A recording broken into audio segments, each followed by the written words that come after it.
Stop your crying, or I will marry you to fool Ondal himself. The little princess's sobs echoed through the palace halls, and her father's careless joke traveled through every noble mouth in the capital. Years later, she grew into a young woman with a will of iron and never forgot his words. Liking helps us bring you more stories. Now, let's begin. Long ago, in the kingdom of Goguryeo, there lived a poor woodcutter named Ondal. He shared a crumbling hut with his blind old mother at the edge of the capital. His clothes were patched a dozen times over, and his shoes were made of woven straw. Every morning, he climbed the mountain behind their hut and cut firewood to sell in the market. Every evening, he came home empty-handed, more often than not, cheated by merchants who knew he could not read numbers. The children of the village had a name for him. They called him Fool Ondal, and they said it with a laugh. His face was kind, and his eyes were gentle, but his manner was slow, and his words came out clumsy. He never fought back when they mocked him. He only smiled, picked up his bundle of firewood, and walked on. His mother would touch his face each night and say, "You are not a fool, my son. You are only too kind for this world." Ondal would laugh softly and say nothing more. One winter morning, a group of merchant boys cornered him near the market gate and knocked his bundle of firewood into the mud, laughing as he knelt to gather it piece by piece.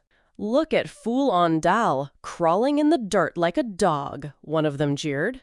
A passing official servant, embarrassed for him, offered a hand to help him up.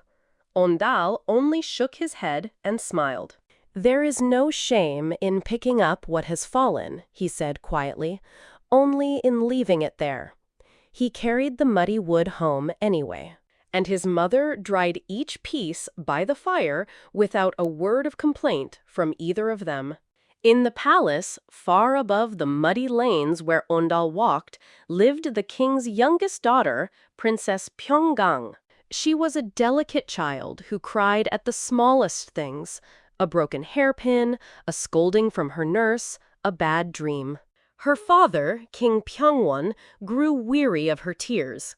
One day, at the end of his patience, he said the words that would follow her for the rest of her life. "Stop this crying, or I will marry you to Fool Ondal, the beggar of the eastern hills." The whole court laughed. Little Pyeonggang did not laugh. She simply looked at her father and stopped crying that very day. Years passed. The princess grew into a young woman known throughout the palace for her sharp mind and her sharper tongue. She rode horses better than most of the guards. She read the classics before her tutors had finished explaining them, and she never once forgot the promise her father had made in anger all those years before. Sometimes, late at night, her old nurse would ask why she kept such a strange memory so close to her heart. "Because it was the first true thing my father ever said to me," Pyeonggang would answer, even if he did not mean it as truth. The king, of course, remembered none of it. To him, it had only ever been a joke to quiet a crying child. When Pyeonggang turned 16, the king decided it was time to arrange her marriage. He chose Lord Sihon, the son of a powerful noble family, a young man as proud as he was well-dressed. "You will marry into House Sihon," the king declared, "and this alliance will strengthen our kingdom for generations." Lord Sihon himself seemed pleased enough with the match. He looked at Pyeonggang the way a merchant looks at a fine horse, admiring what he had won. Pyeonggang bowed to her father, and then she spoke, calm and clear. "Father, do you remember what you told me when I was a child?" The king frowned, uncertain. "You told me that if I did not stop crying, you would marry me to Fool Ondal. A king's word should not be spoken lightly, even in jest. I will marry Ondal, and no one else. The hall fell utterly silent. Then the king's face turned red with fury. That was the foolish talk of a father tired of tears. You will marry Lord Shihan, and that is final. But Pyeonggang did not bow her head. A promise is a promise, father, whether it was made in anger or in love. I will not break my word, even if you break yours. The king's rage boiled over. Then leave this palace and never call yourself my daughter again. That very night, Pyeonggang gathered a small bundle of jewelry from her own chambers. Bracelets, hairpins, a jade pendant her mother had once given her, and slipped out through the servants' gate. She had no guards, no carriage, and no plan beyond a single name whispered through the market for years, Fool Ondal, who lived with his blind mother in a hut on the eastern hills.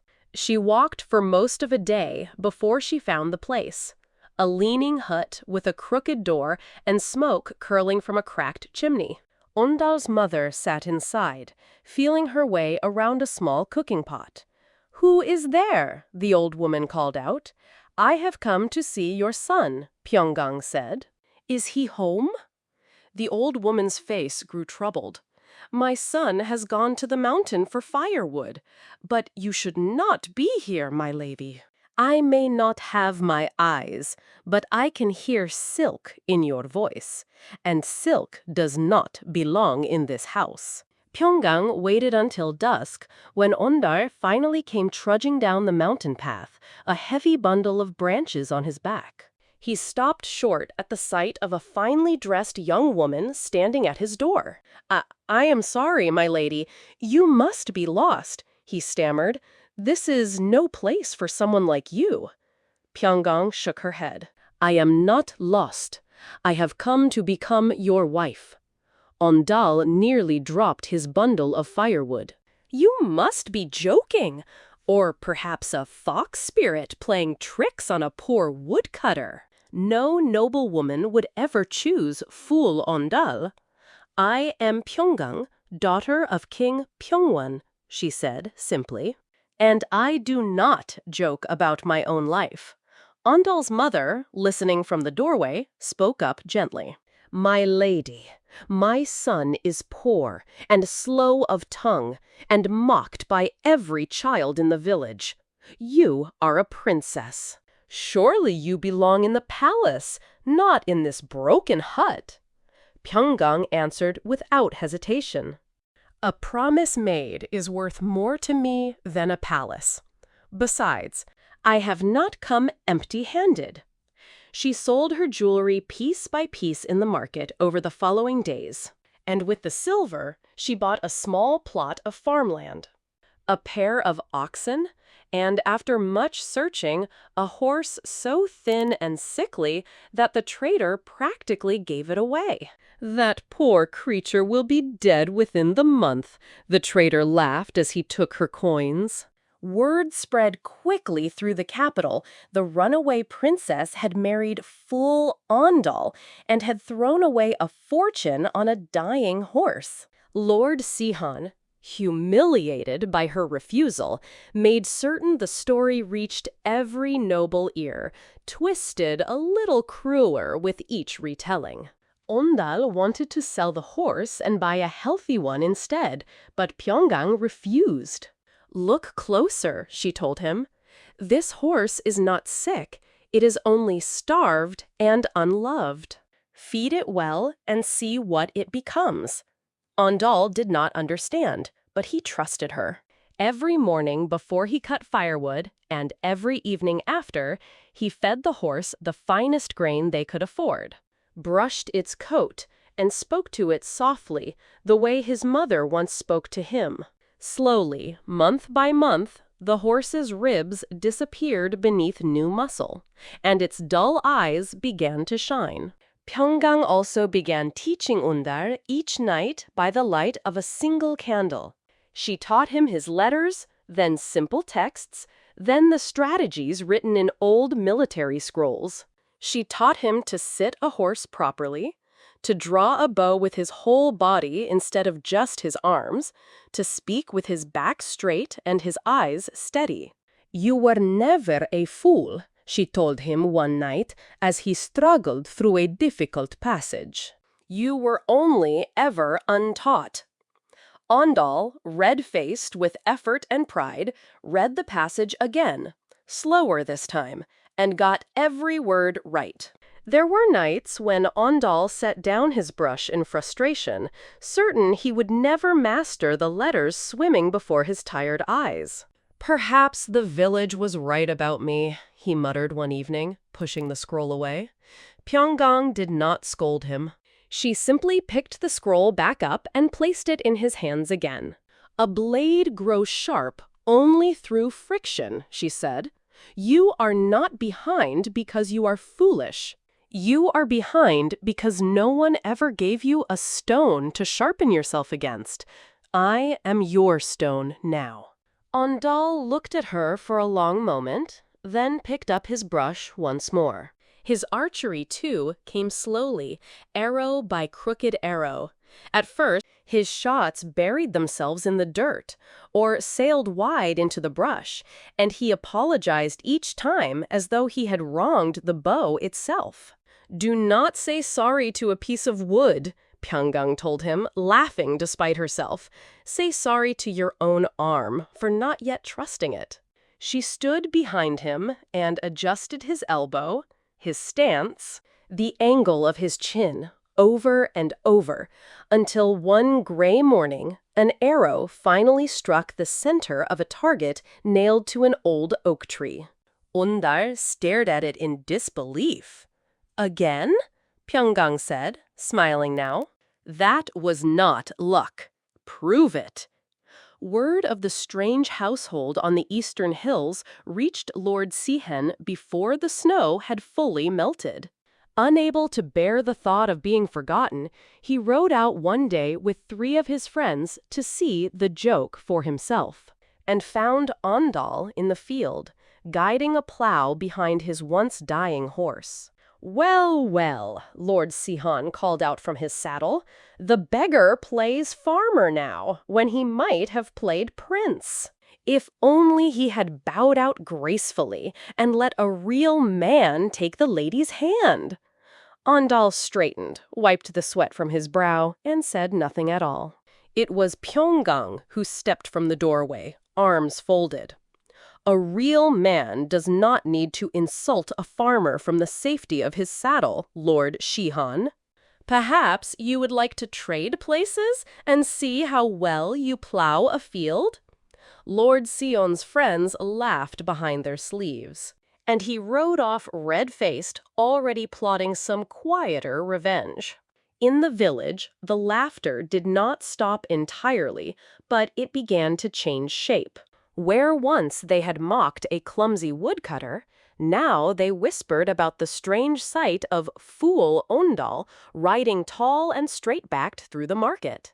His once dying horse, now sleek and powerful beneath him. Lord Sihan heard these whispers too, and they gnawed at him. He had lost the princess's hand, and now the man who had won it, however unwittingly, was no longer a laughingstock. That, to Lord Sihan, was unforgivable. Every spring, the king of Goguryeo held a great hunting festival on the slopes of Mount Nongnong, where young nobles competed before the court to prove their skill with bow and horse. The champion of the hunt was honored above all others, and often given command in the king's army. Pyeonggang urged Ondal to enter. "You are ready," she said. "Let your arrows speak for you." Ondal, still uncertain of himself, only nodded and prepared his bow. Lord Sihan, hearing that a low-born woodcutter meant to enter the royal hunt, went to the officials in charge and argued loudly against it. This is a contest for men of noble blood, not for beggars who happen to own a horse, he insisted.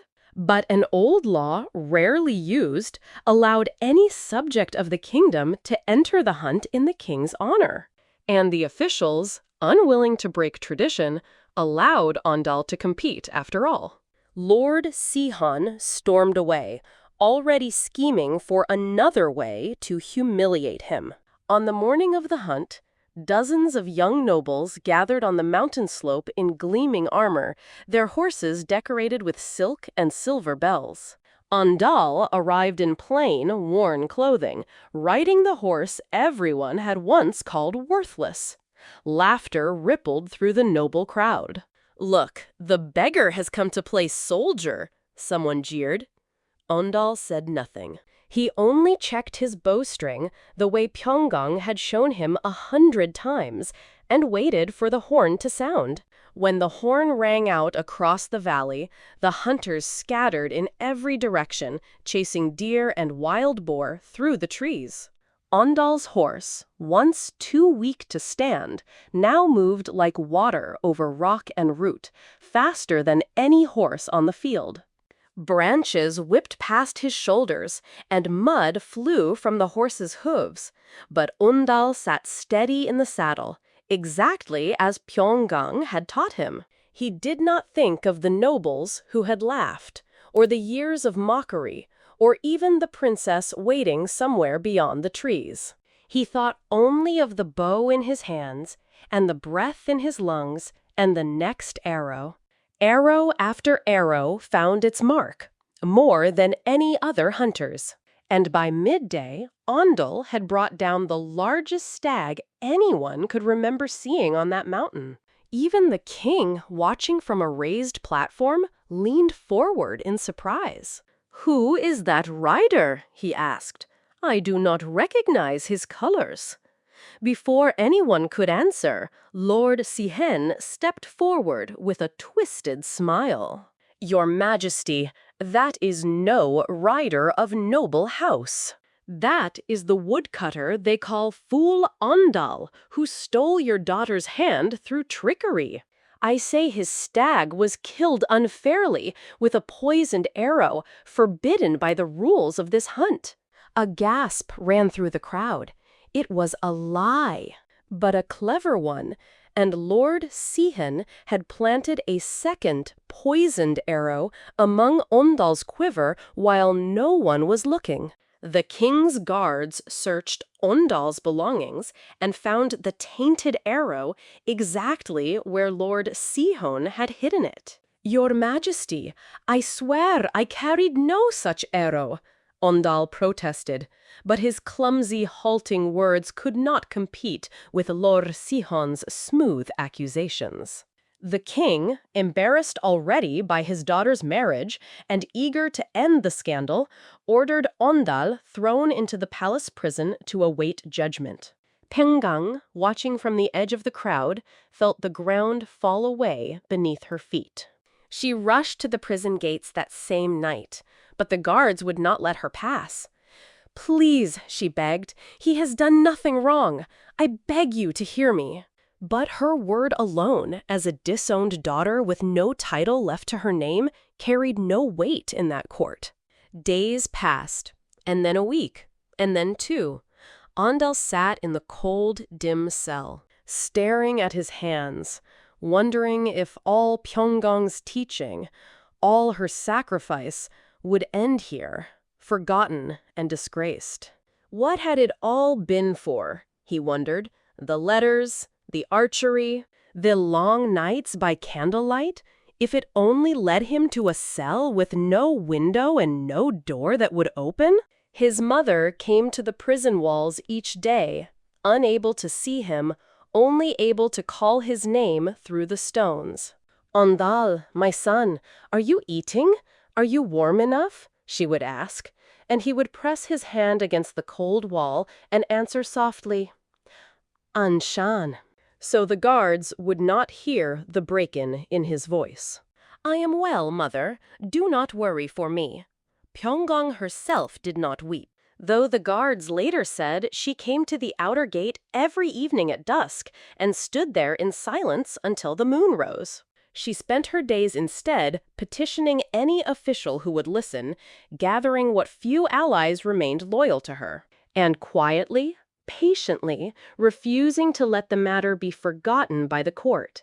He is innocent, she told anyone who would hear it, and one day this kingdom will need him more than it knows. Most simply looked away, unwilling to cross Lord Sihon's family. But she kept speaking anyway, because silence, she knew, was exactly what her enemies wanted from her. Then, in the depth of that dark season, riders came thundering down from the northern border with terrible news. A great army from the neighboring kingdom had crossed the frontier, burning villages and marching swiftly toward the heart of Goguryeo. The king summoned his generals at once, but many of his best commanders had fallen in earlier border skirmishes. And the army that remained was young, untested, and afraid. "We need every capable rider in this kingdom," the king said grimly, "or we will lose everything our ancestors built." It was an old general, one of the few who had watched the spring hunt from the platform, who finally spoke up. "Your Majesty, there was a rider at the hunting festival unlike any I have seen in 20 years. His arrows never missed, and his horse moved like the wind itself. He sits in your prison even now, accused on the word of Lord Sihon alone." The king, desperate and out of options, ordered Ondal brought before him at once, chains and all. "They say you can ride and shoot better than any noble in my court," the king said, studying the ragged, exhausted man before him. "Is this true, or only a rumor grown too large?" Ondal lifted his eyes, steady now, despite his weariness. "Your Majesty, I only ever tried to make my wife proud. If given the chance, I will defend this kingdom with everything I have." The king searched his face for a long moment, then turned to his guards. "Strike off his chains. Give this man a horse and a company of soldiers. We will see the truth of him on the battlefield, not in the words of jealous men." The battle that followed raged for 3 days along the northern hills. Lord Sihon, given command of a flank out of family pride, rather than skill, panicked when the enemy broke through his lines and fled toward the rear, abandoning his own soldiers in their retreat. It was Ondal who wheeled his horse into the gap, rallying the frightened, scattered troops with a voice that no longer stammered. "Hold the line! Goguryeo does not run from its own soil. His arrows cut down the enemy commanders." One after another, and where Ondal rode, the soldiers found their courage returning. What happened next? The soldiers who stood beside him that day would tell it for the rest of their lives. Ondal's horse, the same animal, a traitor, had once called too weak to live out the month, carried him through the thickest of the fighting without faltering once, as though it too remembered every kindness he had shown it. Twice his own men saw an enemy blade come within a hair of striking him down, and twice he turned aside at the very last instant, as if some old debt of fate refused to let him fall. By the 3rd day, the invading army broke and scattered back across the border, leaving their banners trampled in the mud. The soldiers who returned home told a single story above all others, how a low-born rider named Ondal had turned certain defeat into victory, while a noble lord had fled the field in terror.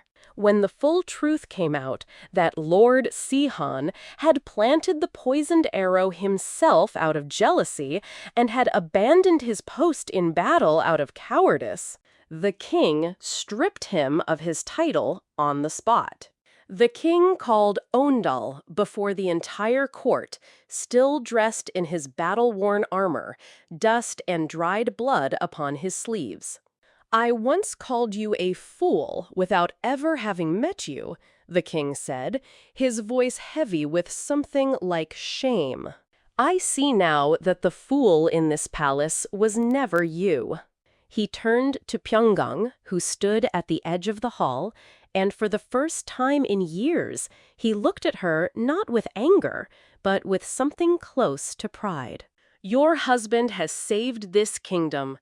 Let no one in Goguryeo ever again call him Fool Ondal." From that day forward, Ondal was named a general of Goguryeo, and the marriage the whole court had once mocked was celebrated as a match blessed by fate itself. The same children who had once laughed and called him a fool now watched him ride past in his general's armor, and some of them, it is said, grew quiet with shame, while others simply cheered.